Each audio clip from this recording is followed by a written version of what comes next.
Vous allez bien? Aujourd'hui, je vous retrouve pour une histoire, une expérience que j'ai vécue il y a à peu près 2 ou 3 ans. Et ce jour-là, je devais garder un de mes petits-enfants. Et voilà ce qui nous est arrivé.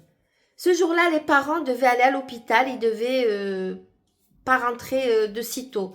Donc moi, je me suis mise à faire le ménage, à ranger, pendant que le petit garçon de 2 ans s'amusait dans le bac avec ses jouets. Il allait, il venait, il mettait ses bottes de pluie, il se déguisait et il était vraiment trop mignon.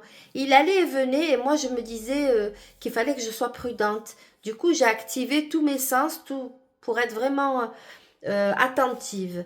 Donc pendant que je pliais des vêtements, j'entendais passer par devant moi ou alors je me disais tiens là il est dans la cuisine, là il est, on dirait que j'avais une caméra en fait, rien à écouter les bruits, je savais où il était, mais à un moment donné je n'entends plus cet enfant.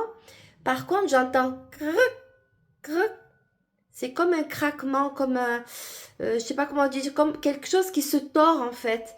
Donc je suis allée en courant et là, dans le couloir, je vois ce petit garçon innocent, la tête relevée et qui regardait une étagère qui se pliait et se cassait littéralement au ralenti, quoi. Et là, je me suis jetée sur cette étagère. En fait, c'est plusieurs étagères et il y avait du poids. Mais les parents m'ont garanti que le poids n'était pas excessif, qu'ils étaient dans les normes en termes de poids. Toujours est-il que je l'ai arrêté, j'ai eu des bleus ici et là et ici aussi, puisque je m'étais carrément jetée sur cette fameuse étagère. Et je l'ai accompagné dans sa chute, on va dire, tout en poussant le petit garçon avec mon pied. Voilà, alors dites-moi en commentaire ce que vous en pensez. Mes guides m'ont guidé ce jour-là, mon instinct de grand-mère. Alors, c'est vous qui me dites, parce que moi, je ne saurais pas, jusqu'à ce jour, je ne sais pas comment j'ai fait pour, comme ça, me dire, il se passe quelque chose de grave, il faut que j'aille voir.